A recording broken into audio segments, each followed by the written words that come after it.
Well, good evening. Welcome to the live stream here on the 2nd of April 2024. It's Martin North here from Digital Finance Analytics. Great to see you in the chat, and thank you very much for taking some of your Tuesday evening out to spend it with us. I have Damien teed up ready to come in. Just before I bring him in, I will, of course, just remind everybody, as I always do, that we don't provide specific financial or even legal advice. It's the general conversation only. We do moderate the chat, but feel free to throw your comments and questions in. And if you'd like to get my attention, please make sure you use @Walk the World, because that'll make sure that I see it in my queues. And that allows me to make sure that your question gets attention it deserves. And you can also get your question to the top of the queue by using the super chat, which I've enabled, or indeed, if you'd like to make a contribution to what we do around here. We do this because we think there's an important conversation to be had and very much appreciate the support we get from the community. Right, with that done, let me bring Damien in. Damien, hello. Once again, another month has passed. Yes, another month, another market's higher, edging higher and higher again. Yeah, seems like it's a one-way trip at the moment. I mean, if you think about the first quarter, the markets are up, but also yield on a little bit higher than they were, but gold's up, some of the other Bitcoin's up. So it's almost like everything's up. So I always ask myself the question, what's driving it, and can it continue? And I suppose those questions are actually worth throwing at you. Yeah, absolutely. Well, lots of things driving it. I mean, I think there's I think the last time we were on, we spoke a lot about this idea that markets were, earnings in particular, we were worried about earnings, and that we thought there was quite a lot of weakness that was going to come through in the earnings, and that that was sort of it wasn't last time, it was 2 or 3 times ago we were talking about that, and last time we spoke about, we were concerned about all this weakness, but then most of it came through. We saw earnings forecast halve for 2024, and they've continued to sort of edge down. But the market's just steamrolled straight through it. And so I think for us is this idea that, look, we can see a lot of positives into over the next 5 years. And a lot of that sort of driven from some technological changes. We think a lot of the AI factors are going to really affect productivity. A lot of the obesity drugs we've spoken about before. We think there's some pretty big wins for everyone in terms of healthcare and reduced healthcare costs.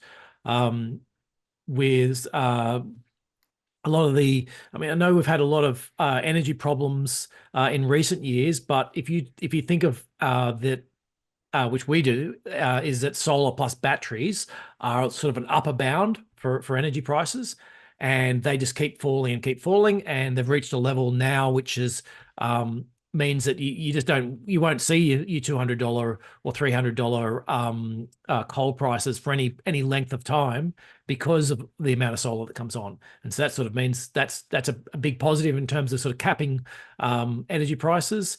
And then we spoke about AI, didn't we? And then there's potentially driverless cars as well, and some other a lot of the onshoring that we've seen in the US and automation.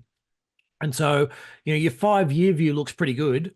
And the question is that we sort of posed last time is that, can we see scenarios now where markets can sort of grind sideways or edge higher for the next little while and just sort of, hold current levels or drift higher. And then, 2 or 3 years down the track, you really start to see the earnings effects of these and these productivity enhancing factors start to kick through. And I can see scenarios like that much more clearly now. And but on the flip side, could I see a scenario where say commercial property runs into problems, you started getting some debt issues, and you see markets bring back 10, 15, 20%? Sure, I can see that type of scenario as well.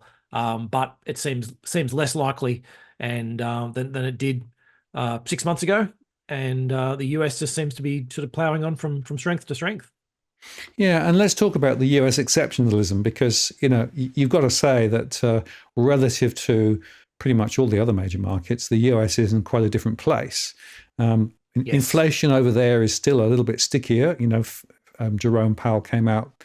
He actually had a conversation on Good Friday, and he was actually saying that, well, the data's, bouncing around a bit and it'll be a bumpy road, but we still think we're going in the right direction. The markets have really interpreted the US as being quite strong, although Albert Edwards, the renowned bear, said, well, actually, you look at the price earnings ratios, they're overdone, and there's a bit of a risk there. But there does seem to be a lot of sort of focus, and maybe it's the the best among dirty shirts story. The other economies are doing less well, and China in particular, as we'll touch on a bit later, is definitely struggling.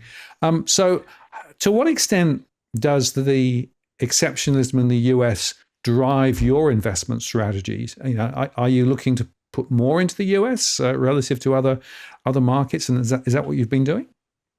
Look, we've been overweight the US more from an individual stock perspective and story, rather than from a desire to get more exposure to the US economy itself. So I think I think the important thing for me is if you're thinking about stock markets, you need to sort of stratify the levels, and using large cap versus small cap is not a bad sort of rule of thumb. It's not completely accurate, but it's actually not too bad insofar as we cover the top 1,500 odd stocks globally is what sort of falls into our universe, and they're the ones we invest in, which is about the top 60 or 70 Aussie stocks sort of fall into that same universe. And by and large, those stocks are actually multinationals. And so there's occasionally there'll be one sort of that fits in it. But if you're buying, say, McDonald's, yeah, look, there's lots of it in the US, but actually it's pretty global as well. If I'm picking up Amazon, yes, it's very focused on the US, but it's a global company. It's not, same for Microsoft or Nvidia or pick whoever it is. That these are global companies we're talking about. And so sometimes, though, it's a question for me of saying, can I get an exposure in Europe, say, same type of exposure, but at a cheaper price? And often that is the case. So, there's Ahold Delhaize is one which we own. It's owns supermarkets, and actually a lot of its supermarkets are in the US, and you can usually pick it up cheaper than what you can pick up, a comparable US supermarket if you're going to buy, say, a Walmart or something like that. You can usually pick up, Delhaize for a cheaper price because it happens to be listed in Europe. And so there are times where you use those, but as a broad sense, we are talking about multinationals at that level. When you dig into the next level down, that's where you start to get companies that are primarily focused on just that, just the country they're in. And that's not too dissimilar in Australia. So the banks are obviously different, but the resources for Australia are very much global. A lot of if you're talking about CSL or ResMed or someone like that, yeah, it happens to be listed in Australia, but it's not really an Australian company. It's a global company. James Hardie's got lots of US operations. You go through a lot of the large stocks within Australia, and you're getting a global company that just happens to be listed here.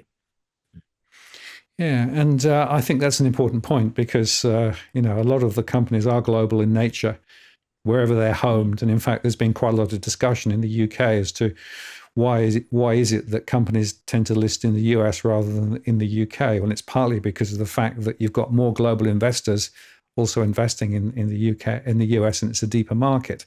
But I suppose it also means then that if you take an Amazon, for example, and if you look at the breakdown of their income, they actually are making a lot of their income in the US relative to many other markets. Now, others may be different, but it does suggest that what's going on in the US is also important for some of those larger companies too. Yeah, well, if you think about the world as being 65% US, 25 to 30 UK, 5 to 10 Japan, and then everything else. If you sort of thought about the world in that sense, that's the way a lot of companies will end up. You'll see there, that's roughly the market cap splits. When you look at it, it's sort of roughly what you'll see in a lot of companies. And so, you pick a company like a Unilever or something like that happens to be listed in Europe, but you look at its exposure, and it's almost 2/3 US exposure, and so yeah, it is that type of that's just where the weight of money argument, I guess, is that's where most of the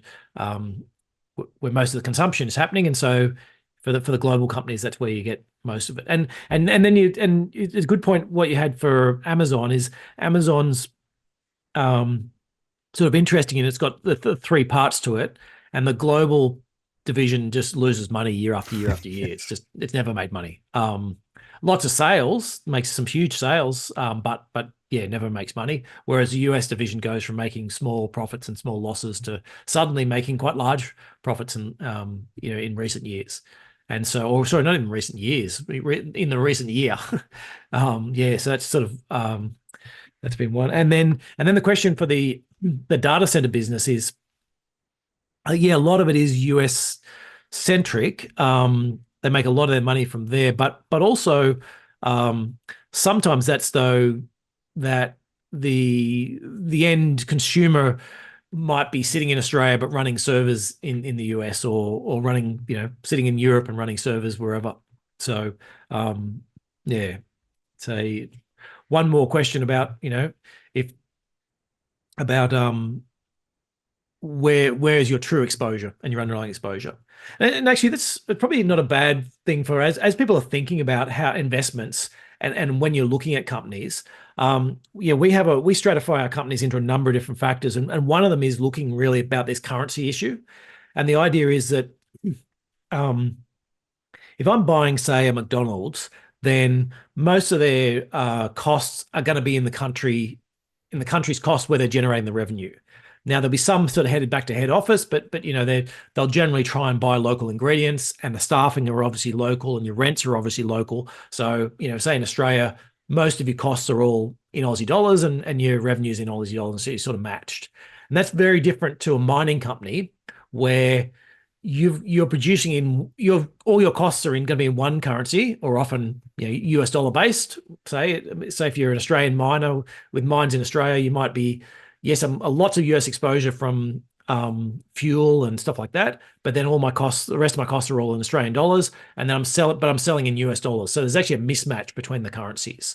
Or companies that are producing in say somewhere in Eastern Europe, you got all your costs in Hungarian currency, but you're making revenues in US dollars, and so you've got this issue with currency mismatches and whether you've got issues with that. And then other players about whether you've got import competition or not. So if you're, say, a cement manufacturer, it's very hard to import cement. It's really heavy, and especially for the value of it. And so people tend to be local, so you don't really have to worry about import competition. Whereas if I'm making cars, for example, then I have to worry about even if I'm making them, say, in the US, I have to worry about currency and whether, because they'll be bringing in cars from Japan or Europe, or China. And so, understanding that currency mismatch and what am I really getting when I'm buying a company in terms of that exposure is well worth the effort of just thinking about where your risks lie. Yeah, and that point is, it's important to do the analysis, isn't it, to try and understand below the headline as to what's really going on inside a company, which of course is why you have a particular universe that you spend the bulk of your time on, because it may not be possible to analyze every company everywhere, but on the rule of thumb, those with the largest footprint and those with the significant contribution to the weighted in the index probably are the ones that are actually spending more time on. Yes. And we've obviously seen, so I think our Magnificent Seven has become, I see, a Fabulous Four, I think. Is it the new, new so words for it? Tesla's not very good. Apple's gone off the boil a little bit. A few of the others are looking a bit wobbly. Did you see the Microsoft announcement? They're going to invest a vast amount in a supercomputer that's going to do AI stuff in a few years' time. So, there's still a lot of AI investments going on. There is money everywhere okay, so there's definitely lots of investment in AI, but there's also lots of words about investment in AI, which may or may not be true. I think I'm sure I've spoken in the past about this, is that, 2 years ago, I needed to hire a data scientist. Now I'm hiring exactly the same person, but they're an AI specialist. That falls into my. It's What's in a label? there's a it's a marketing. Yeah, there's half of it's marketing thing, and it's Yes. about it's no longer a statistician. Now you're a machine learning specialist or whatever it is. So Yeah. yeah. And, there are still people drawing parallels between the AI situation currently and the dot-com bubble before the year 2000, when it all went a bit pear-shaped. And again, Yeah. I think the long-term contribution to what AI can do to businesses is real, particularly on productivity improvements and things like that. Yep. But a lot of the hype, just like the dot-com, is chasing the wrong parts of the market. And I always make the point that if you look at who's buying and who's selling, so you've got Nvidia, who's selling a lot of stuff to a small number of large players who are buying it. So it's a bit of this sort of spin dryer circle at the moment. But the question is that going to go on forever? And presumably the marginal cost of producing AI chips is going to continue to fall. So at some point, the commoditization phase will come in, and that's going to have a significant disruptive influence to the way it plays out. Yeah, absolutely. And a lot of it's this idea as well about so, how much brute force do you need within these? And so there's I guess it's this process we go through over time where the internet starts, and at the start you can just bring up web pages with text on it, because that's basically all it will load fast enough. And then the systems all get a bit faster, and the computers get a bit stronger, and all that type of stuff. And next thing you know, we're downloading music, and that's sort of become the next sort of the next file size. And then eventually sort of goes forward, and you're getting videos, and sort of like, and so it's this progression where you're getting hungrier and hungrier, but each time there's like a what's the next phase, and what's the next step, and what's next step. And I think there's a similar thing with the you hit these plateaus after it, where you go, okay, now we've got enough to do say music, but not enough to do video, and so it sort of plateaus out for a while, and then you get the next one comes through, and it jumps. And I think within AI there's going to be there's a bit of a rush at the moment to get extra processing on it, but there's also the part about for people who's trying to work out, well, how important is this processing, and how much do I really need to do, and can I do it more efficiently? And the different ways and different chips and different setups that's actually going to create much more efficient outcomes. And I think that's certainly what we're seeing at the moment is a lot of breakthroughs, and it's all Cambrian explosion of new ideas and stuff that might work. And so I think there's a pool of money that's just going to attach itself to whichever the most efficient factor is. And that's actually one of my key concerns with NVIDIA, is that there's so much going on. So NVIDIA's certainly got a lead on everyone else, and they're doing really well, and they've got 90% plus market share. But my concern is that so many things are happening that could another company come up with a great idea and have enough patents, and then be able to get Global Foundries or TSMC or something like that to make the chips really quickly. And I think the answer is yes. It might not happen. They might, NVIDIA might manage to keep its lead, but there's certainly a danger within that area that could happen. Yeah, and it's still interesting to watch the deployment of AI. There's still a lot of applications sort of being invented, many of which don't work very well.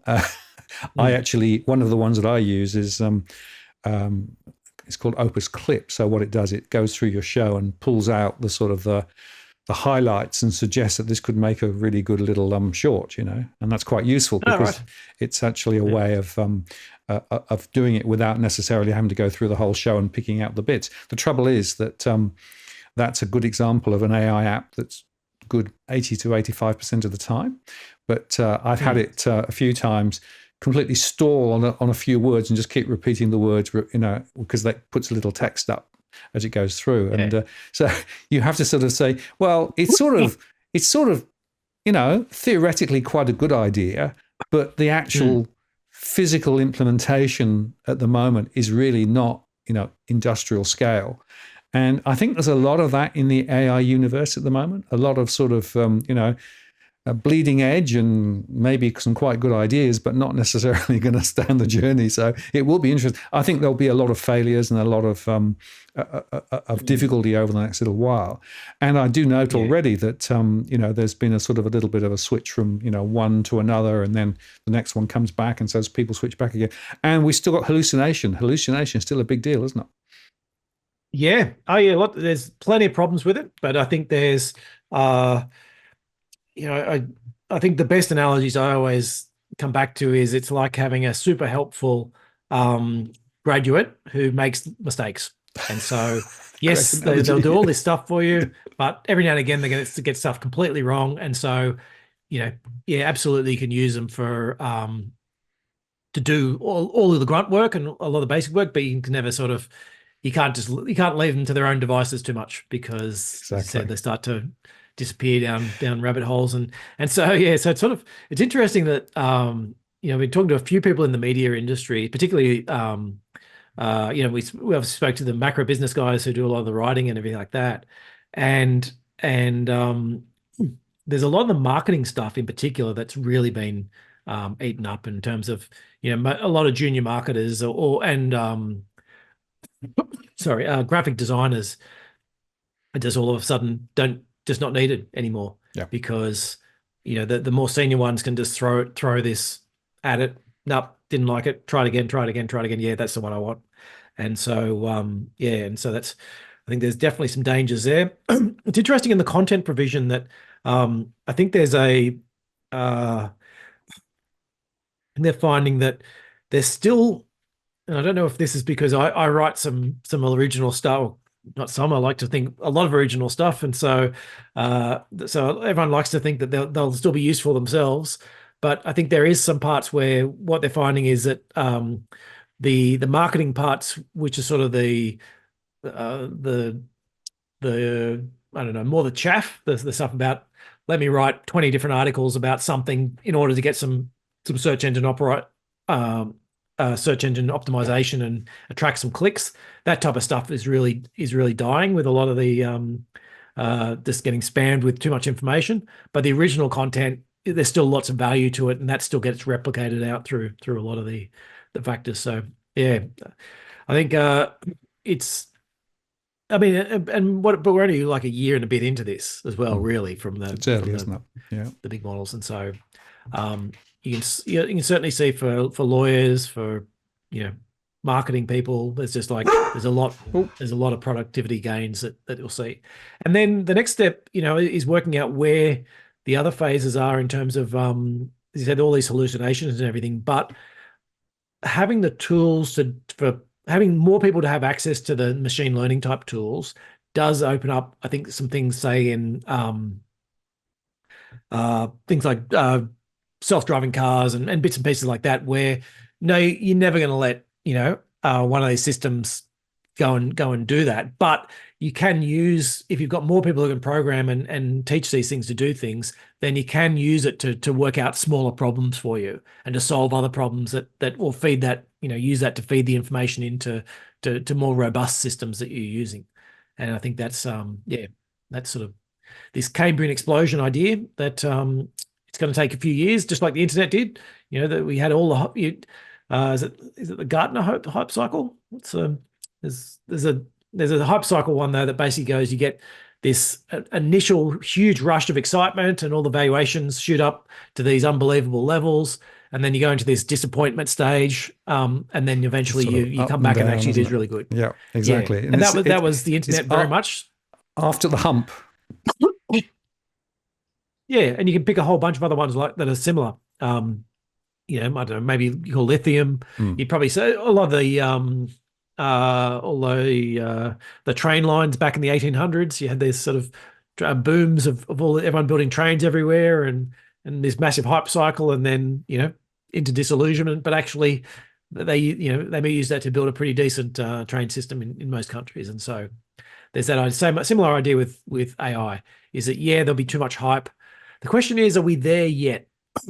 And I'd be saying in terms of valuation, there's certainly they're not cheap. and Nvidia in particular is not cheap, but it's not the same type of not the same type of crazy levels we saw in the tech boom. So, could you see valuations in that area go up 50% or 100%? I'd say, yeah, sure, they could. I don't think they're not, even at current levels, they're expensive. But could I see a hype cycle driving them much higher? Sure. Absolutely. I should just explain that we had an hour time change here. So now the bins are being collected right in the middle of the show, hence the woof you may have heard. Well, you've only got, I think we go next week or the week after. Yeah, I think it's next week. Yeah. I think there's an odd week, but it's quite funny how the dogs react to the different noises outside. So most of the time they're okay, but just occasionally when the bins are collected, that's a bit over the top. So I apologise if you got the odd wolf there. Now there's a quite an interesting thread in the chat which I just want to sort of touch on, because one of the questions there that in fact down under Drover asked a little while ago was, what about the global south and BRICS and emerging markets in terms of investing? Is that something that's on your radar, or is that still a bit beyond the ken? How are you thinking about that? And is it significantly important? Well, I think the main, there's a couple of things about the BRICS. One is they are united in their I guess in their desire to have an alternative to the US in terms of that sense. But they're far more divided than what they are united. So they've sort of got a common for some of them it's an enemy. For some of them it's just it's an enemy-ish. But really, when you go through them and you sort of go, okay, well, India and Russia are pretty close, absolutely, but India and China are a long way apart.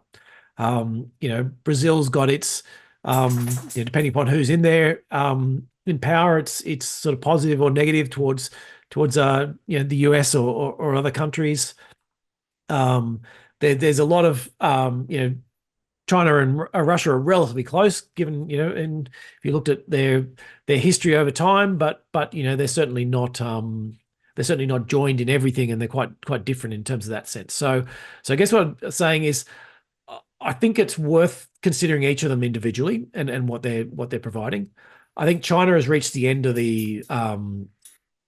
its current boom. Like, so it sort of had this very capex driven model where basically you invested and 20 years ago, a dollar was worth, you borrow a dollar to invest it, and you get this great return, and that debt was paid off really quickly. And so then you borrow another dollar and invest it, and they just kept on going, and the growth rate started to slow and the borrowing picked up, and now they're really running into problems in terms of that. And part of that was the idea that if you repress your consumer sector, then so you basically take all your consumers and you go, okay, everyone's taking a pay cut. We're going to cut you from $100 down to $90, and we're going to give all that money cheaply to all our manufacturers and companies. And then the manufacturers and companies grow the economy so quickly that wages grow at 10%. And so, yeah, you took a drop you went from 100 back to 90, but then the next year you were back up to 99. And then the year after you're still growing at 10%. And so you were happy with the whole factor. So it was a good thing to take, but they've run out of that now. They've built as much as all the good stuff's been built. Their returns are looking no good on new projects. They're pouring debt in. They've obviously decided that after building far too much property that they're going to turn away from that. And so you end up in this position where China's growth, China needs a new growth model. And they don't look like they're going to change. They look like they're just going to keep slowing this current one and end up in a sort of Japanese type slowdown. And they've got very bad demographics as well. So it's them. Russia's, in the middle of a war with a country, whatever, a fifth the size of it or a quarter the size of it, bogged down in that. It's got terrible demographics. They're pretty much just a commodity exporter, and they're basically tied to China now. So you can sort of go through and India's got potential, but India's always had potential, and it's go pick at any time, and it's always had potential. And so you need to be sort of circumspect about what are you genuinely expecting from India, and what's it going to deliver.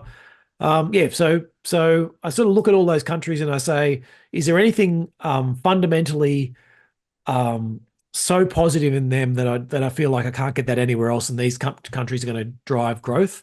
And the answer for me is no.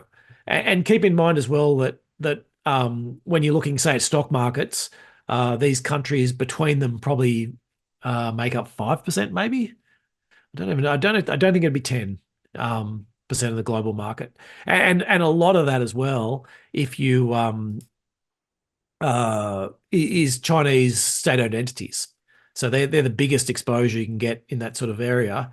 And is that really what you want? Some half government-run organization that's building bridges to nowhere, or whatever it is within China in order to keep people fully employed. And so usually once people actually dig in and look, that's not what they're really looking for.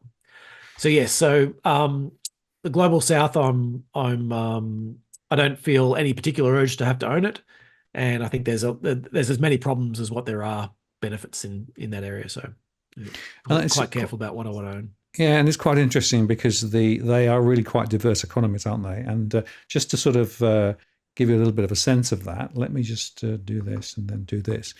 So this is actually the Nifty 50. This is the Indian stock market over the last few months, right? And you can see they're actually touching all-time highs at the moment. And, so that market's doing relatively well. If you compare that with the... Actually, and can I just touch really quickly on India before you move on to the next one? Yeah, go on. So India, so lots of different potential from an internal perspective. A lot of their stock market is made up of a lot of IT outsourced companies. That's their biggest sort of companies, are these IT outsourced companies to the US. And if I was going to pick a sector that's probably the most vulnerable to AI, that's probably it. Is that, say there's a lot of India picked up a lot where you'd get a programmer in the US and they'd do most of the work. They do 80% of the work, and then they'd flick it all overnight to the people in India, and they'd go, okay, now go write, the program's written, it works, go do all the error trapping, go do the security, make sure it's secure, write all the test cases, do all these other, all the sort of busy work, and the stuff needs to be done, but the less imaginative stuff. That's a lot of the stuff AI can do now for you. And so, so yes, India's got lots of potential internally. The only thing is, a lot of the companies you're buying might actually be vulnerable to AI more so than beneficiary. Anyway, that's them. And just before you go on from that, let me also make the point that some of my contacts are now looking beyond India, because the labor cost point in India is now higher than some other countries up in Asia and what have you. So, are they actually going to be priced out by even cheaper labor elsewhere, which is the other factor. And if you put the AI thing and that cheap labor in other places thing over the top, and argue that the digitalization of everything and the networking of everything allows stuff to be done in multiple locations potentially, then maybe some of the things that have distinctively supported the Indian economy might actually be at risk in the years ahead. Yes. Yeah, absolutely. So let's just compare that with the Chinese. This is the this is the other story, right? So this is the CSI 300 in China. And it's come down from its highs. And as you say, the question of where next is a really interesting one, insofar that they don't seem to be doing what people were expecting, which was significant stimulus. I mean, they've reduced some of the margins on some of the banks and done a bit of this and a bit of that, but they do seem to be a little bit coy in terms of doing the things that the markets expected. So a lot of people are still saying or questioning whether, in fact, international money is investable in China or not at the current time. Yeah. I mean, I've treated it as uninvestable for some time. The problem you have with China is that you're sort of split between two parts to it. One part is some very inventive companies, and who've sort of grabbed, a lot of them have sort of grabbed what's happening in Western countries, things that aren't allowed in China. So you get, basically they're sort of going, hey, here's this Google thing worked really well, and they're not allowed in China, so let's create something like that. Or Amazon has got these certain things, and so let's replicate that in China. So some of that's so there's some quite big companies and who had lots and lots of power, but then they've become a threat to Xi, and so there was a lot of crackdowns on that.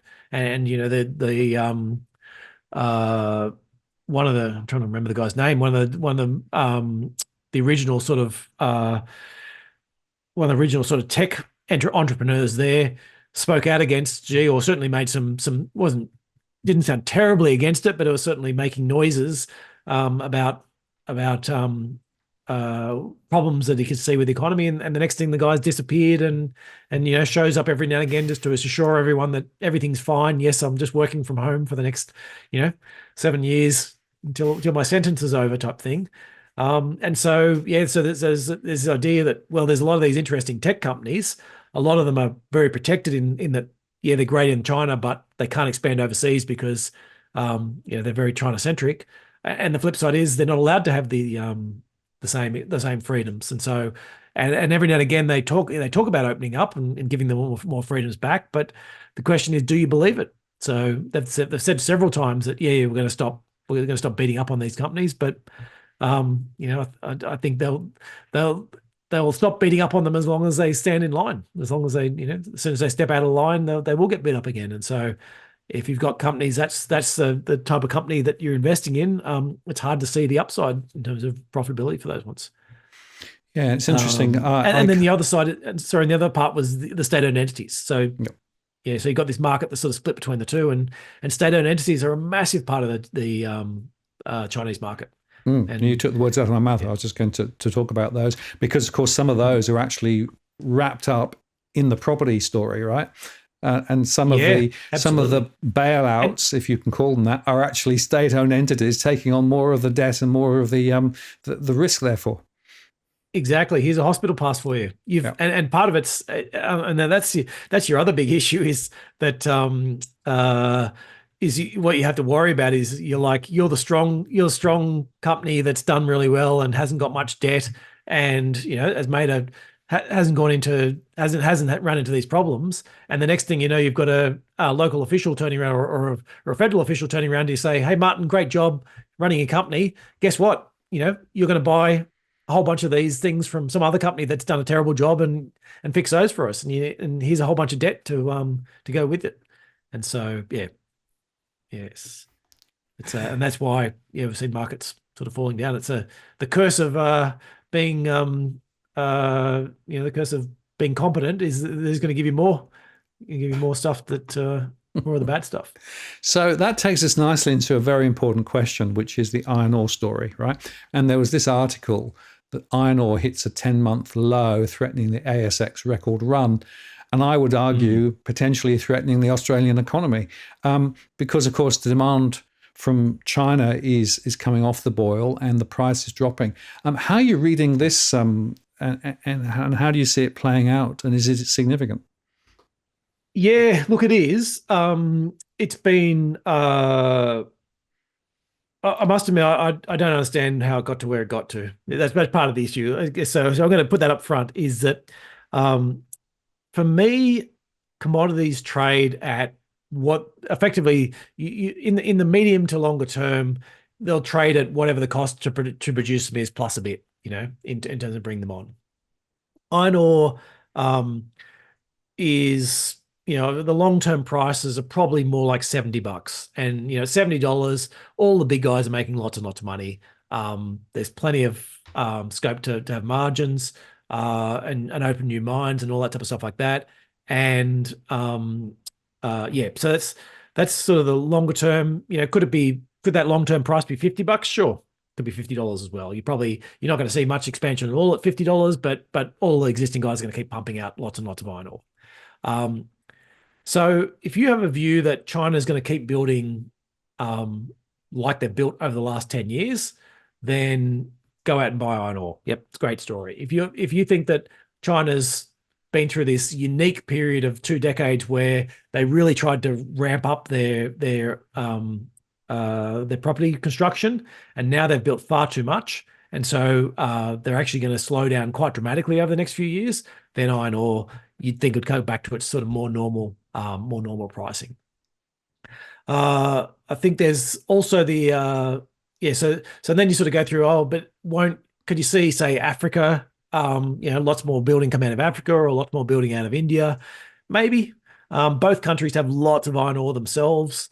So the question is, does that and will they follow the same type of thing we saw in China, sort of enforced production in terms of those? I don't think that's the case. Certainly not in India, which is much more the states themselves have a lot more power, and with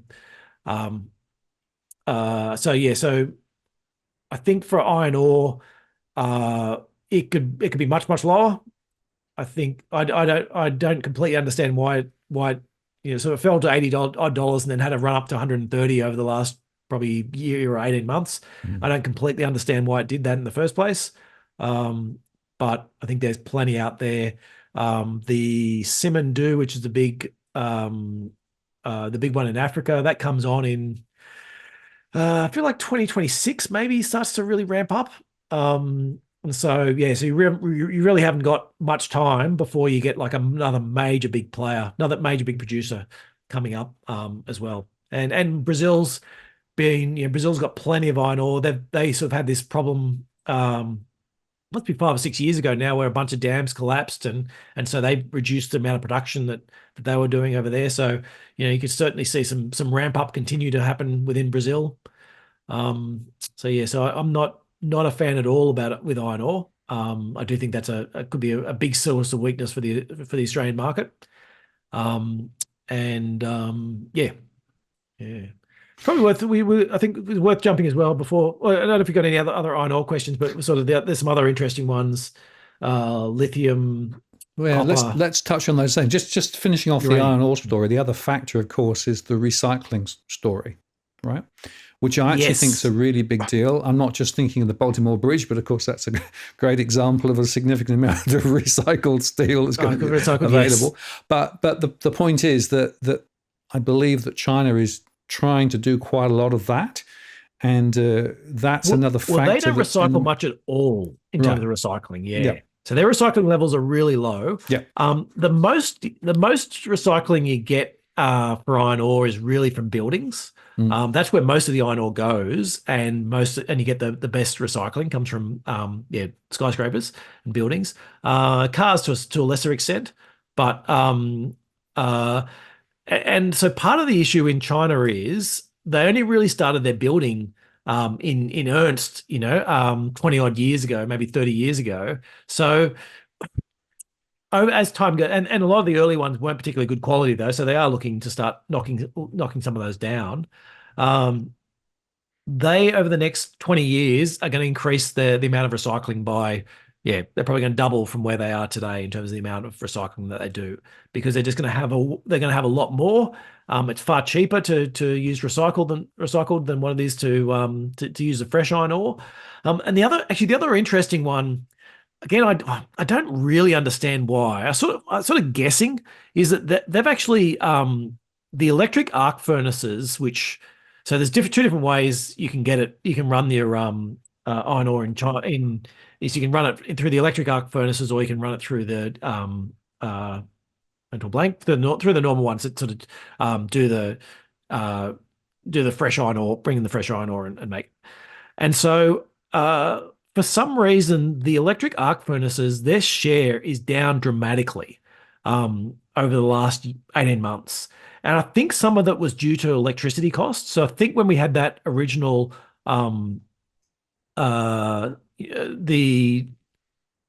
we had Russian gas go offline, and energy prices went sky high. And I think there was probably a direction within China to say, well, let's not use as much of the electric arc furnaces because they're the ones that do use more electricity. But the overall cost is much lower. So sort of like it was a bit of a trade-off saying, well, rather than spending whatever, $2 to make iron ore, we're going to, through an electric arc furnace, we're going to spend $4 making it through one of the other ones. But it's not using the $4 only includes 20 cents worth of electricity, whereas a $2 of electric harness was $1 worth of electricity. And so it's just a trade-off but they will go back to using more of those electric arc furnaces, and at that point you'll see a lot more recycling with it again within the Chinese economy. So yeah. And just to add to that, in the UK, it's just been announced in South Wales the last blast furnaces in the country are being closed, and they're going to be replaced by an electric arc solution. The same Indian company is going to actually be involved in that, but the difference is that it won't be using the raw materials; it will only be using it for recycled steel. Recycled, right? Yeah, because that's right. You can't actually create new steel in the current mode of operation of the arc furnaces.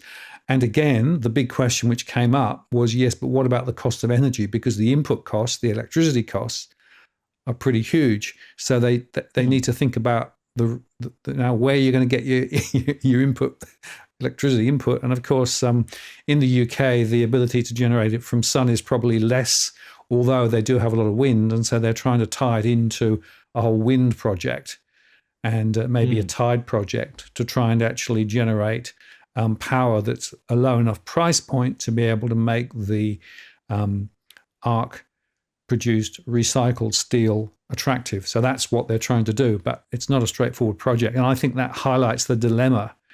And if other countries go through the same cycle, then I suppose the question is, to what extent does our coking coal have as much value as well as the iron ore itself? Yeah, certainly. And there's lots of different projects trying to work out how do you do this without using coking coal? Because that's one of the big carbon producers. And so there's that itself has a limited sort of life in terms of that. So so that was okay. So that's iron ore.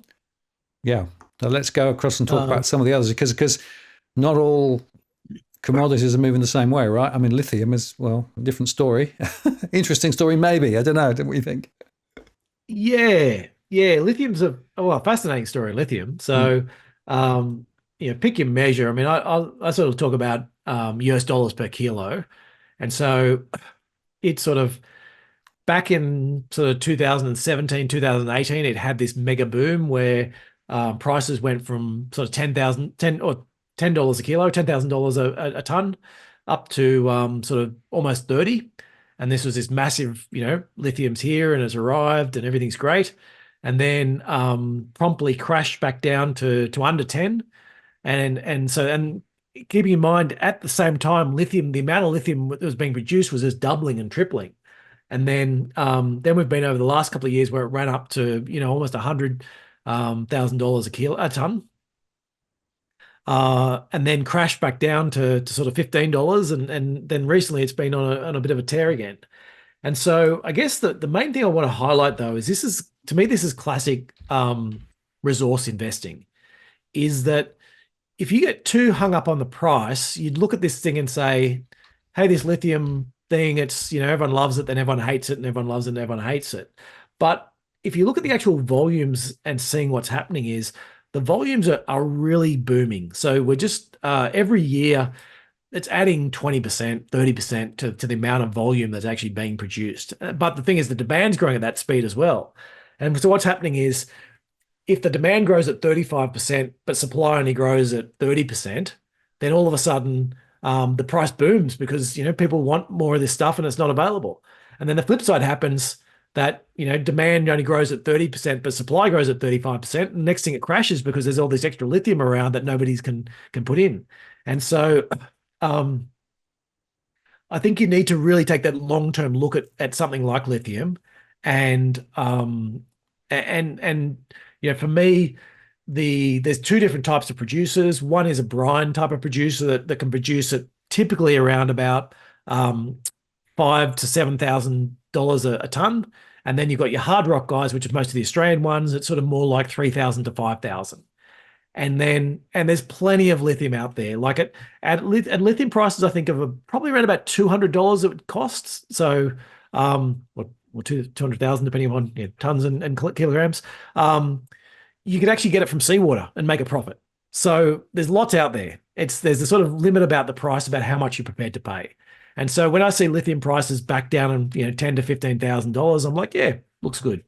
When I see lithium prices of $80 or $90, I'm like, it's time to get out of there. And even over 50 is the guys within the lithium are making so much money at those levels. They're all bringing new mines on. There's barely a new mine anywhere that at $50 you wouldn't make lots of money on.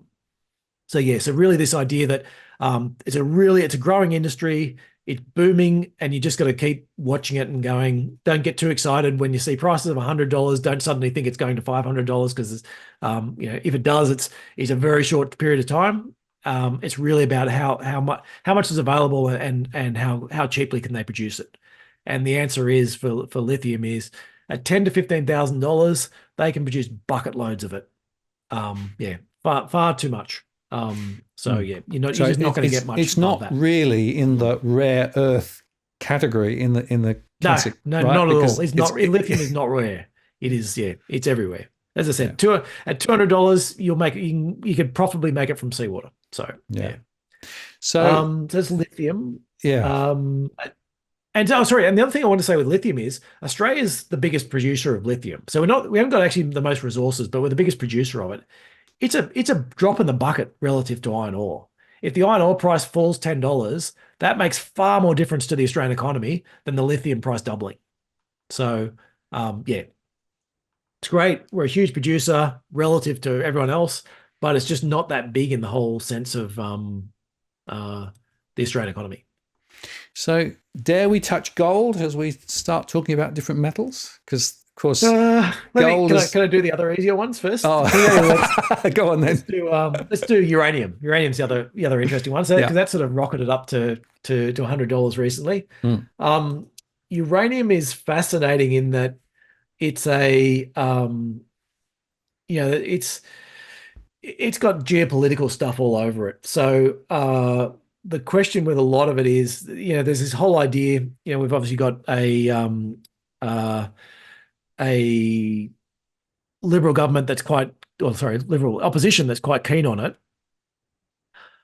I don't have any problems with nuclear if you're in a country that already runs nuclear. Or if you're looking for it to diversify, if you said, I want to diversify my energy sources, and so I want to have some nuclear because I just want some different things in there so that everything's not affected by it at the same time. The problem we have is that it is expensive, way more expensive than most other sources at the moment. Almost all of that expense comes down to regulation. So if you're prepared, and that's where a lot of people talk about, if you look at what they can do in China or Vietnam or something like that, you can produce it for much, much cheaper, and you can. So if you're prepared to get rid of most of the regulation on nuclear, then go for it. I just don't think there's any developed countries that are going to do that. And there's a good chart actually. Let me pull up there's two charts. One is sorry,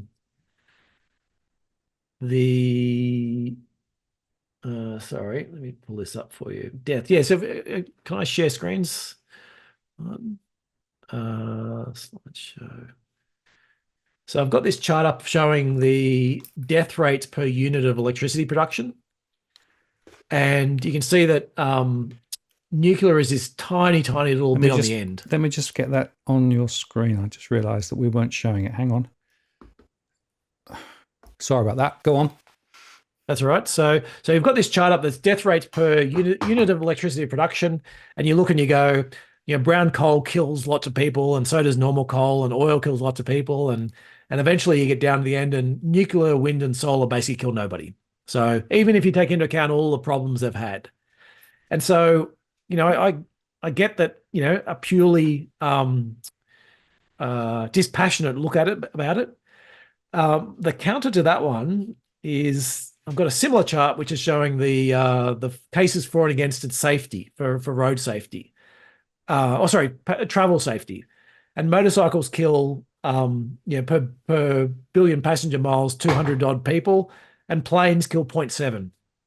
But what everyone worries about is planes crashing, and where's all the regulation is all on planes. Like it's all like people have this false, there's a false sense of where we should be spending all our regulation, and planes are the most heavily regulated. And I guess I take that back to nuclear. I feel that's the same.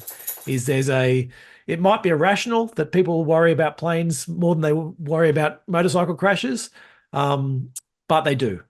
And it's the same with nuclear. People worry more about nuclear than what they do worrying about a coal fire plant. And so if you could get rid of all the regulation, that would be way better. And then the next problem, obviously, in Australia is it's very expensive, and we just don't have any. We've got to build an entire industry around it. We've got to build. We just don't have the engineers. We don't have the people there to do all the servicing and everything involved. So not only is it going to be expensive to build it, but we've actually also got to spend all the money to get the people there. So okay, that's one side. The nuclear price itself has been booming. There's all this other stuff going on though in terms of that with questions about where you're getting your uranium from. The net effect with uranium is that the uranium producers are just this incredibly diverse group of people where the guys that are there's ones in Canada that produce sort of uranium is like sorry, let me pull up the numbers. I feel like it's like about 20%. So for every ton they're digging out of the ground, they're getting like 20% nuclear. And sorry, 14%, not 20, 14%. Whereas if you pull it out of an open pit, you're getting 0.05% uranium. So there's this weird thing about there's some mines that have just got like 100 times as much, or more than that, 300 times as much iron ore in them per ton than other ones. And so yeah, it's the net effect is there's plenty of uranium out there. In terms of the cost of actually pulling this stuff out, it's not that expensive. At $100 uranium, yeah, plenty of it would come online, but there's lots of regulations going on. There's people using old uranium from missiles still. There's uranium. There was lots of the uranium processing was being done in Eastern Bloc countries, and so they're trying to get away from the US is madly trying to get away from those. It's as much of a political story as what it is an actual physical supply story in terms of uranium. So, yeah, if you want to play that one, yeah, maybe it'll boom. Maybe you got a couple of years in the sun of that one, but overall, it's hard to see how that uranium price could without significant political issues, ongoing political issues, it's hard to see how that price could be too high for so long. Yeah, and it's worth reflecting, of course, that the energy price is also set by the broader context also of oil prices, which are sort of knocking around the 80 to 85. Some people were expecting to be a lot higher than that, and of course there's still some fragility in the Middle East, but there is a question about what the marginal cost of different types of energy production is, and a lot of it's still linked to what the price of oil is. Yes, yeah. And the other interesting thing with nuclear, which is very different to today than what it was 30, 40 years ago when we were building these, is that nuclear is actually really, really similar to solar or wind in the sense that the ongoing running cost of it is very, very low. So you actually don't, that's part of the reason for uranium is you don't actually care because you spend 99% of the cost is in the production of the and the engineering to produce the nuclear power plant in the first place, is that the fuel is is almost a bit of an afterthought. Doesn't really make a difference to the economics of the project. But what it means as an investment case is I've got to build this thing which has got a very, very low cost of very, very low ongoing running cost. Whereas a a gas-fired plant or a coal plant, the running costs are quite high because you need to keep putting gas or coal into it. But the time frame to take, so if I'm going to bury this money into this, billions of dollars into this nuclear plant, which have huge histories of having, years and years and years of overruns. So I'm not going to start actually getting any return on my investment for maybe 10 years, 15, could be 15 years before I'm getting a return. Or I can buy some solar panels and bang them together and be up and making money, in a year or two. And so it's sort of from a financial perspective, it's solar's not only beating it in terms of costs, but it's also the investment type is actually much more. It's much easier. It's much lower risk to go. Yeah, I'll put up 1,000 solar panels, and if that works, I'll stick another 1,000 on. If that works, I'll stick another 1,000 on. They're very modular, and I can just keep adding. Whereas nuclear, you've actually got to go. Okay, I'm going to stick this on. I'm going to build twice as much as what I think I might need because eventually, we'll grow into it. But it's this massive cost you've got there sitting there that's you've overspent, and then you gradually increase your utilization. So, yeah, this is lots of other. The modularity of renewable energy shouldn't be overlooked in terms of how beneficial it is to the economics of doing the projects. Yeah, it's interesting. The small modular, which of course was being preached quite firmly recently, has fallen off the back of a lorry a bit because the marginal cost of small modular is actually much higher than people thought. And in fact, in the UK, where they were at one stage planning to do quite a large rollout, they've now gone back to a small number of much larger sites.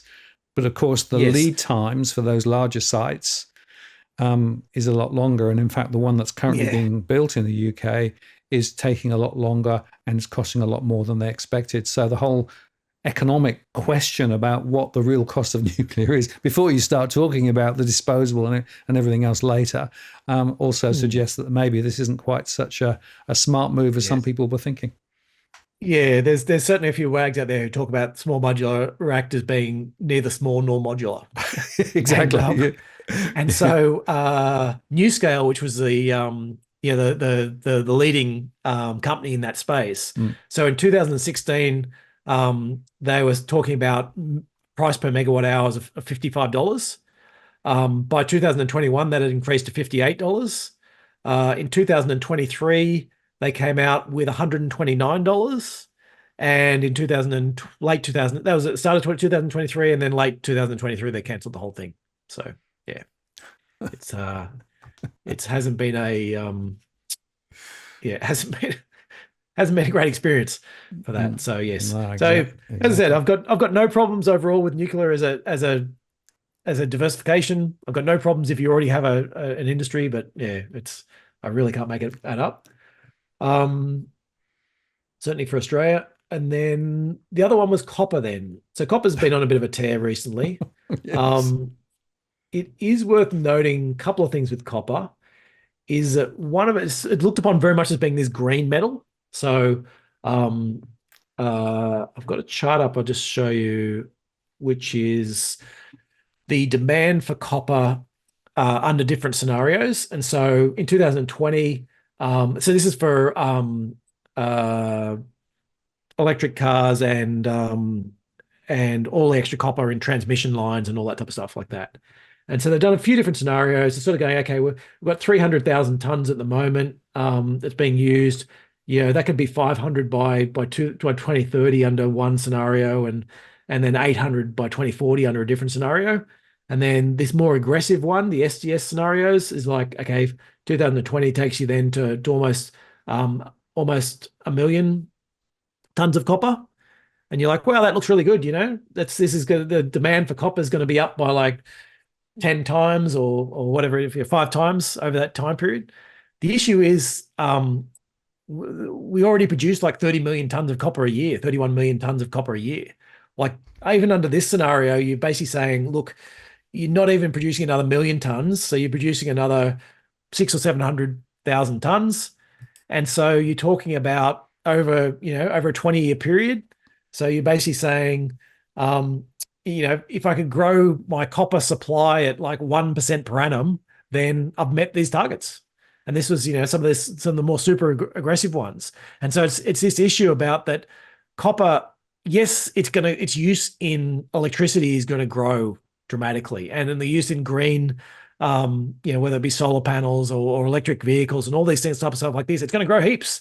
No problems with that. It's just it's growing off such a small base, and a lot of the copper goes into Chinese buildings, and so if you get a 20% fall in the amount of building in China or a 50% fall in the amount of building in China, then it really doesn't matter what happens to green energy. It's just a bit of an afterthought. So yeah, again, copper is sort of one of those ones where it's not particularly expensive at the moment, but it's not cheap. It's sort of basically middle of the range. And so well, let's put that chart up because we've got it here. So this is the COMEX copper, and you can see there that it's around just over 4, but it's been up higher and it's been lower. As you say, it's not cheap at the moment. No, that's right. I sort of look upon copper, I've got to do my conversions right, but I always do it in thousands of dollars per ton. So, in my head, when it gets sort of $10,000 plus, it's starting to get expensive. And when it gets down to sort of, $3,000 to $5,000 is cheap. And then somewhere in the middle, you're sort of a bit more ambivalent about it. But I think really for copper, the other one they talk about is saying that grades, which about how much the grades have fallen over time. And you talk about saying, well, back in the 1900s, they used to get like 4% copper, and now they're getting 0.4% copper. And you go back even further, in the early 1800s, you're getting 15% copper. But I guess for me, I'm like, yeah, but this has always happened. Like back in the 1800s, yeah, sure, you can get 15% copper, but you're using a pick and a shovel. Whereas now, you moved into these big automated mines, and the mining techniques they're using for copper now are much more around block caving and sort of these mass mining techniques that are cheaper, and you're getting more automation in that area. And so, the grades are falling, but there's plenty of copper out there. All the automation just means that you're fighting in both directions. Your grades fall by 10%, but your productivity rises by 10%, and so you're back to where you started from.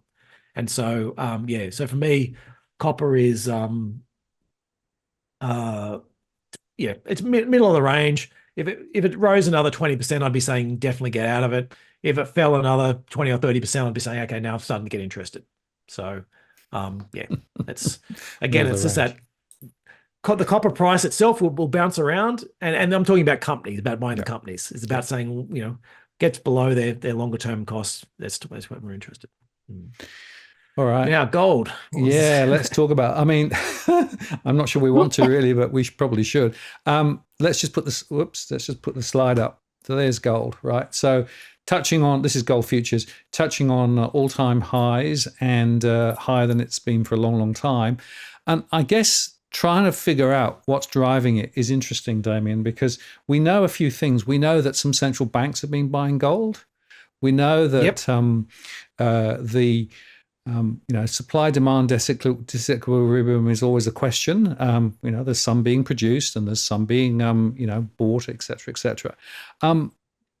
Or is this a sign that there are investors out there who are very concerned about the high levels of debt in the global economy and the fact that the dollar and everybody other currencies being, ground down to not very much? And is it therefore a value anchor hook, as some would say? What's your read on what's going on?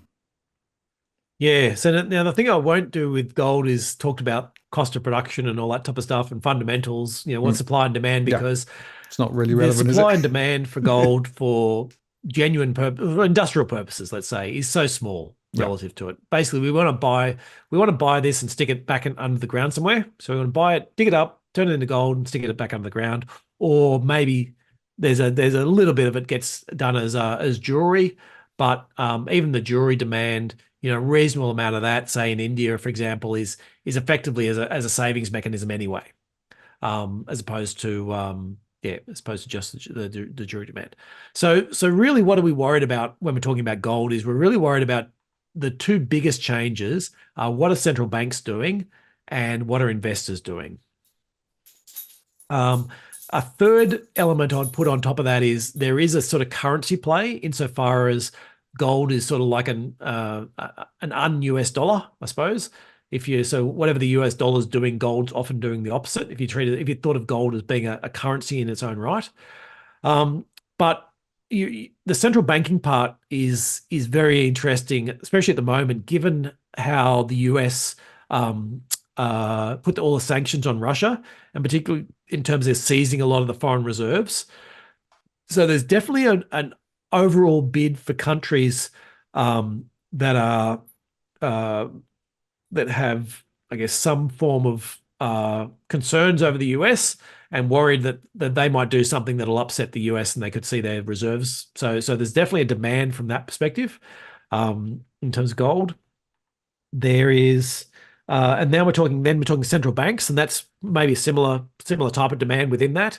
If you're a Russian central bank, or if you're a Chinese central bank, or maybe a lot in the Middle East as well, would be thinking that, I'll take some of the money I might have put into US treasuries and I'll put it into gold instead.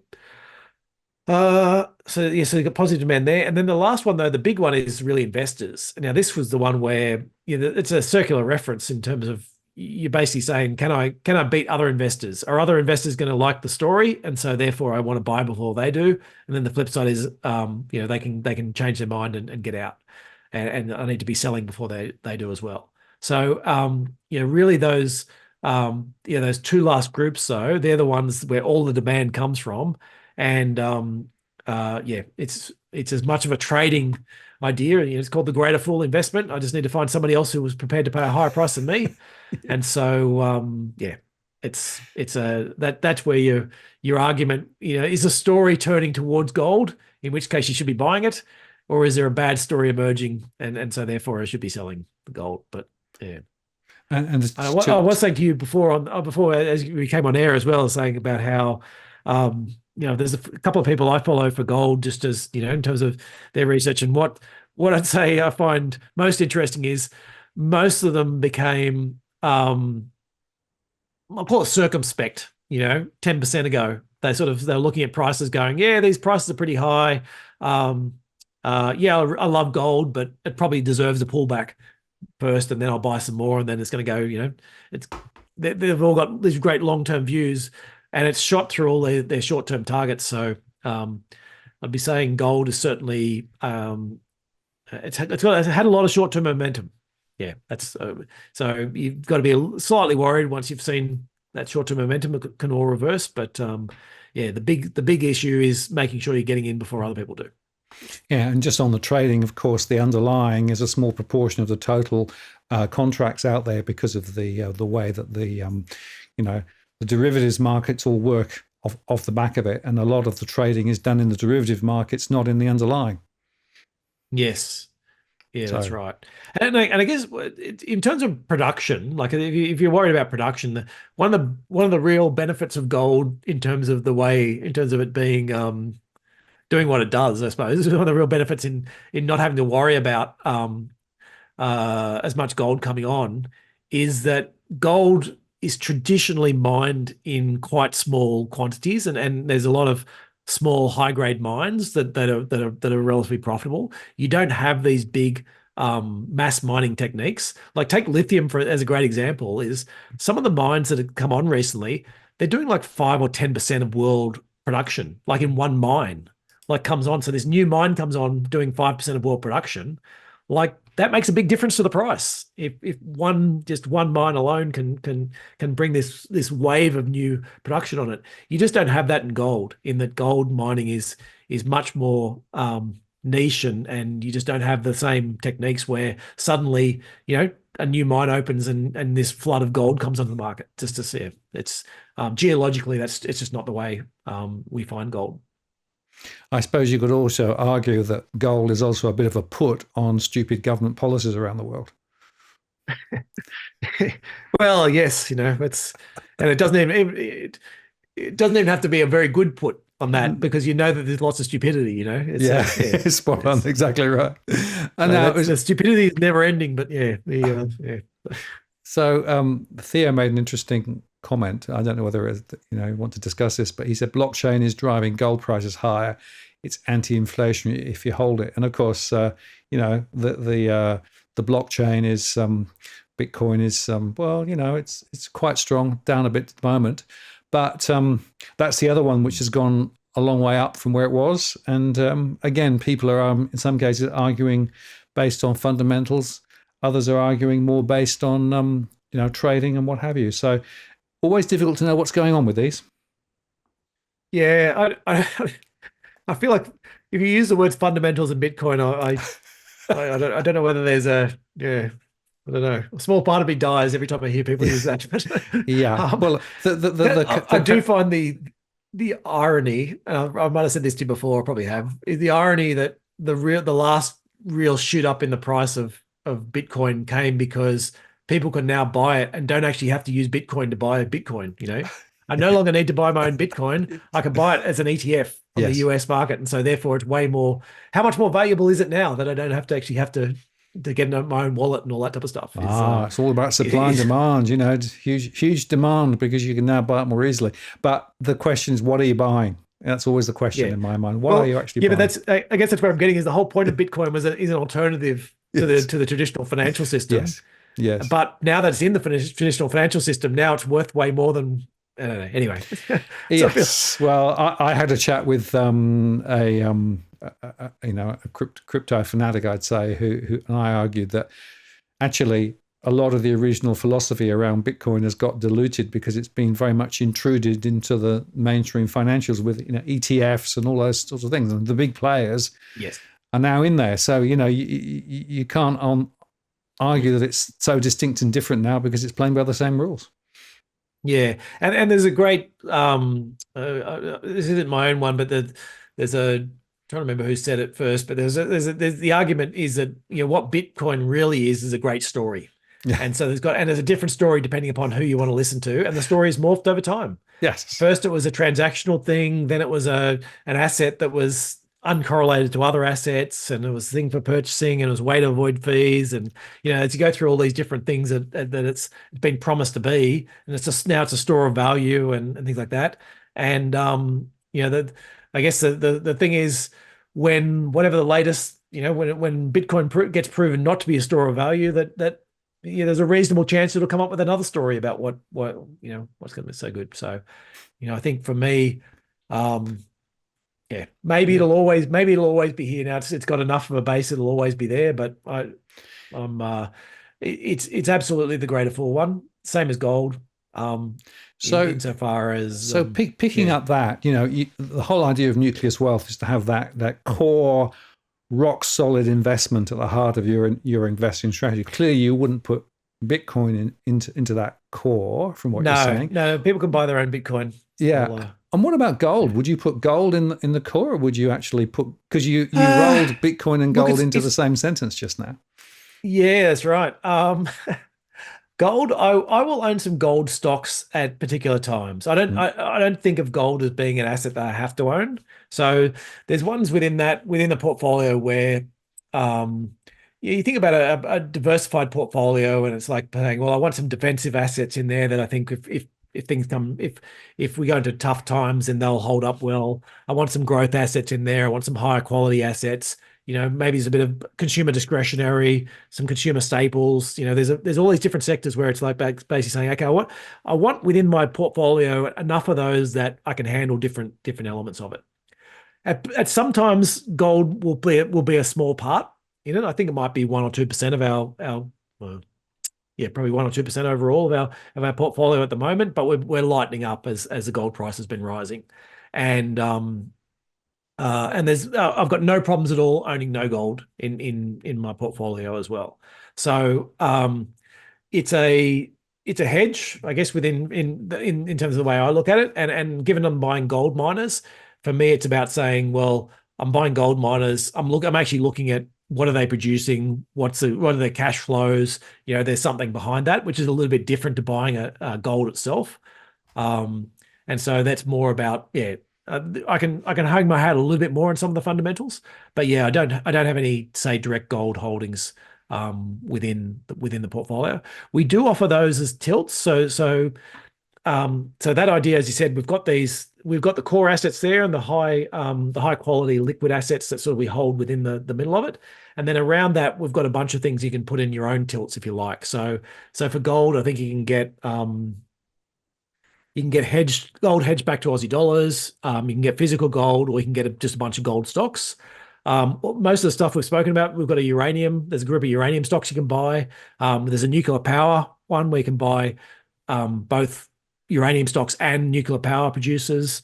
We've got lithium. You can get a lithium group within there. You can get a battery materials one. So there's a similar type of thing where you either get like just 5 lithium stocks, and that's your sort of extra one you can add on the end, or you can get like 5 nuclear power stocks and battery producers and battery factories and the lithium as well. So that's the type of really what we're trying to do, is that give you that core safe, solid, secure assets, and then give you a bunch of choices you can do around the edges, or you can just buy your own stocks around that as well, or invest other people. And that's one of the things we've touched on before, but it's just worth underscoring again, the flexibility and the agility of being able to actually manage the portfolio the way you want to manage it. You can take a lot of the heavy lifting or not, depending on what you want to do, and you can actually flex it around the edge.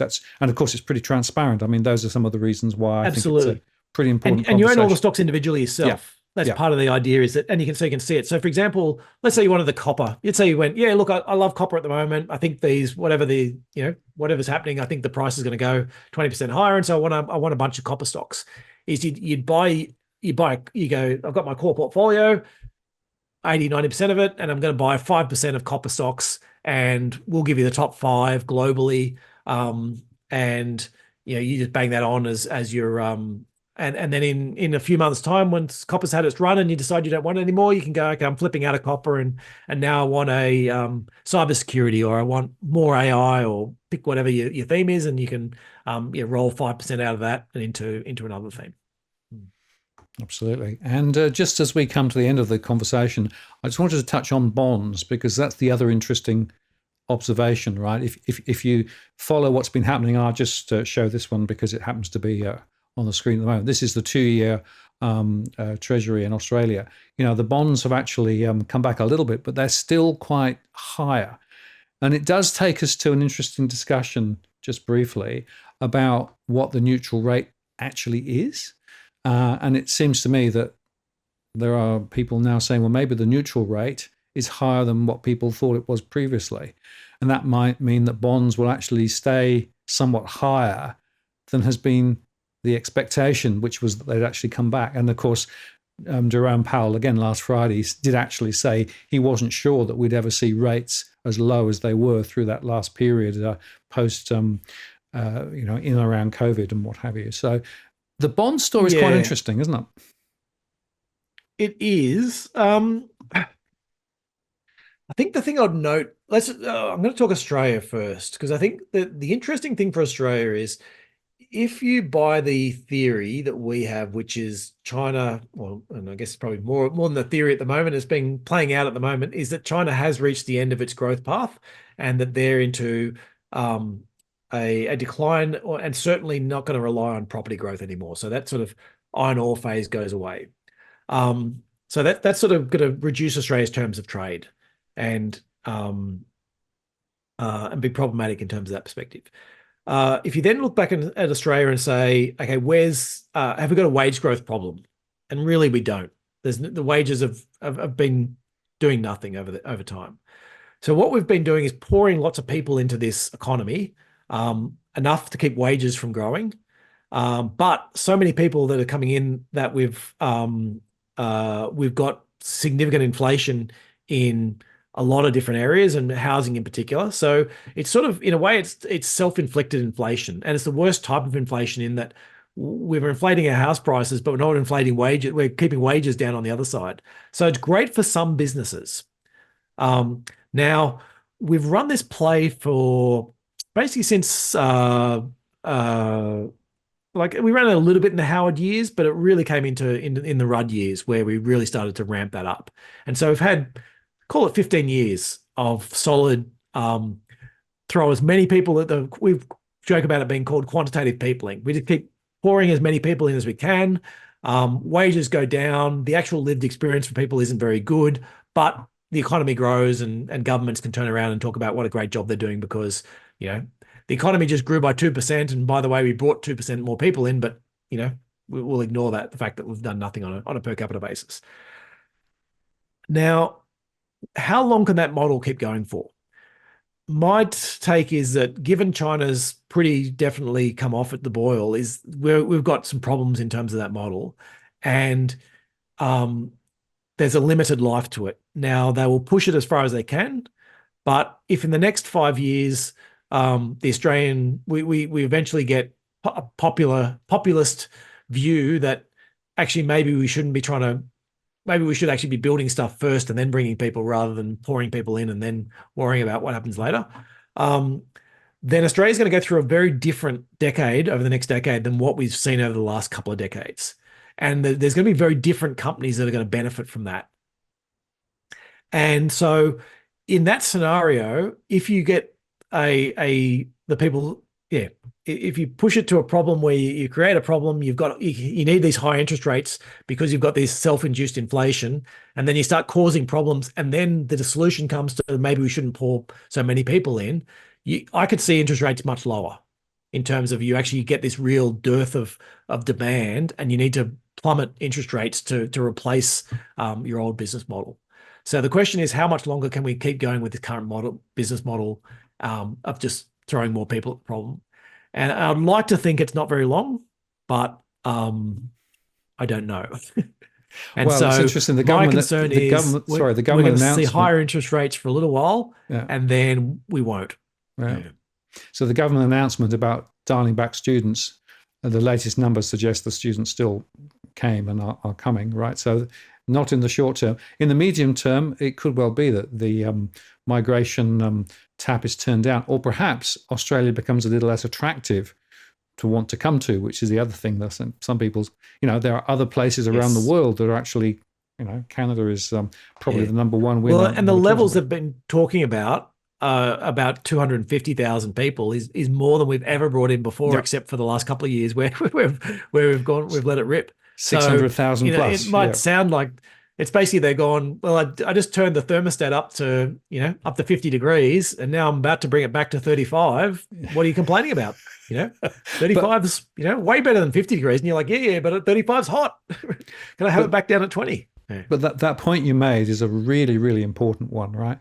The interest rate is going to be determined directly or indirectly by the migration level. That's a really interesting observation. So high migration, not only does it put pressure on housing and other resources, et cetera, but it can actually keep interest rates higher relative to a different story. That is a really, really important point to think about, right? Yeah, we're basically trying to say we've got all these things running hot. Let's pull a handbrake on, and the irony is, one of our biggest problems is housing. Trying to get rents down and house prices down. Higher interest rates do nothing to help that. They're probably counterproductive. They're probably keeping people from building. So yes. So the big issue for me on interest rates is how much longer can we keep running the model we've run for the last 15 years? Yeah. And China's basically given up on theirs. And I think that means the end for the Australian version of this one. And the eventual part where I get to with this is I go, well, there's lots of things which are uncertain when you run through these, how long it runs and where it goes to and all that type of stuff. But the big issue for me is saying, well, even if we keep running this model, or we run into the problem where we have to flip it sometime, chances are the Australian economy is going to be worse. The Aussie dollar is probably going to need to fall. And I would probably want more of my investments than I ordinarily would have offshore. Because if I've got my money in the US or in Europe and the Aussie dollar falls by 10%, well, my investments just went up by 10%. So I stick $1 on the ASX, and let's say it does nothing. I've got $1 at the end of it. Let's say in the US it does nothing, but the Aussie dollar falls by 10%. Well, I've just picked up a 10% return. So we're very much pushing international investment. in the ones that we have, with the view that, look, in the scenarios where things do run a cropper for Australia, chances are that means a lower Aussie dollar. And so, yeah, that's where we're pushing very hard at the moment.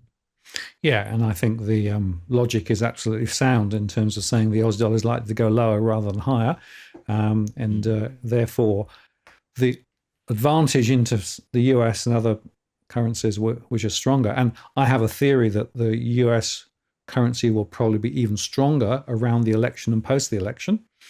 So over the next 12 months, my view is the US is going to be a very interesting place to invest in relative to Australia. And who are you saying wins the next election? I actually don't think it matters particularly. Although I have to say that it looks to more and more as though the Conservative side of politics will win out. We'll see. Yeah, well, it'd be interesting. My guess is the other way, but I don't. But again, I can see there's it's a pretty big difference between saying, I mean, I think under the Biden scenario, we're basically going, look, everything's largely the same as what it is. And even if you get Biden stepping down for somebody after the next after he wins the nomination, there's probably not a lot of differences in policy between what you've got now and what you don't. Whereas, yeah, if Trump gets in, there's certainly your asset allocation and your stock selection. Probably, sorry, more your stock selection.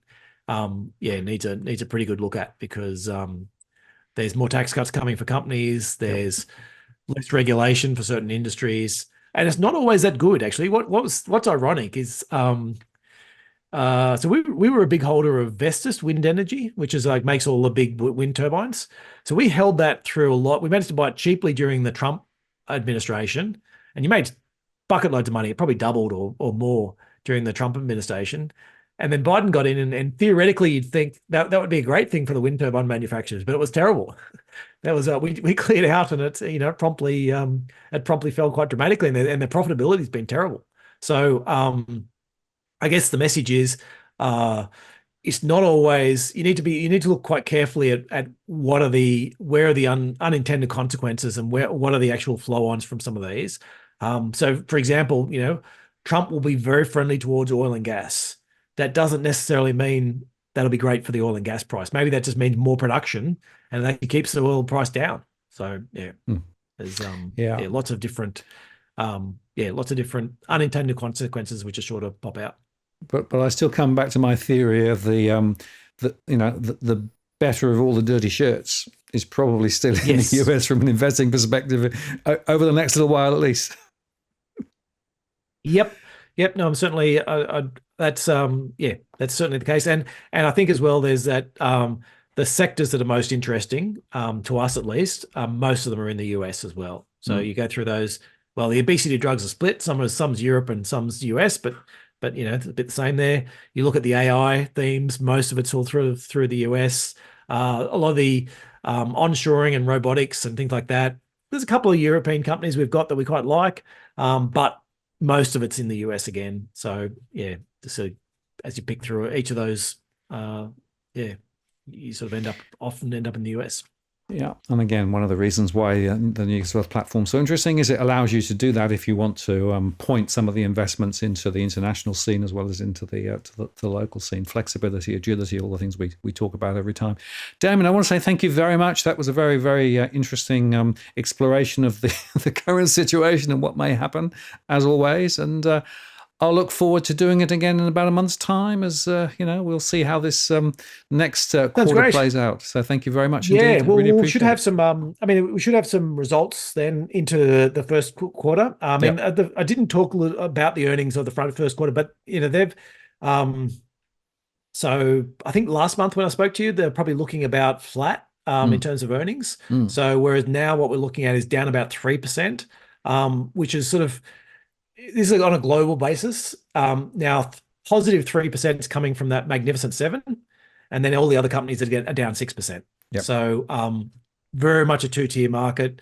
But it's that same part I've been talking to you about. The earnings keep getting worse and the market's ignoring it. So the question becomes, at what point does the market then have a bit of a change of direction? And that's the Exactly, but question. and the market can ignore earnings for a long time. So and if Absolutely. and sometimes you feel as if you're in this start where you're like, okay, earnings are going to be really weak. They're going to fall by 10%. And they do, and the market ignores it. But then eventually earnings recover, and you get the next phase of the uplift. And so it's like, well, oh well, ignored that, and so it can just sort of go sideways or up a little bit, and then it catches the next wave up. So yeah. Well, I always come back to my theory at the start of each year, the analysts put in a 10% uplift assumption at the start of the year, and then it sort of, peters out over the year. So we'll see how that goes. Thank you very much indeed. I really appreciate your time, as always, and look forward to the next one.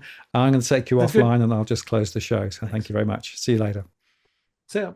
There you go, folks. Hope you enjoyed that. Very interesting and informative chat from Damien there. And Jason, thank you very much for the super chat. Really appreciated that as well. And just to say that next time, it'll just be me. I'm going to be updating you on the latest from the financial stress and modeling we've just done up till the end of March. Some very interesting findings, and we're going to share some new data as well. So that'll be up next week. And mark your diaries for that. And of course, we'll be releasing the other shows on a recorded manner through the rest of the week. So keep those also in mind. I can't really show the dogs because the dogs are just right under my legs at the moment because they will think it's lunchtime. So they've been affected by the time change. So I won't cut to the dogs. But I will say thank you very much for watching the show. Hope you enjoyed it. Please like, subscribe, share the post here. And I look forward to seeing you next time. This is Martin North from Digital Finance Analytics, signing off. Cheerio.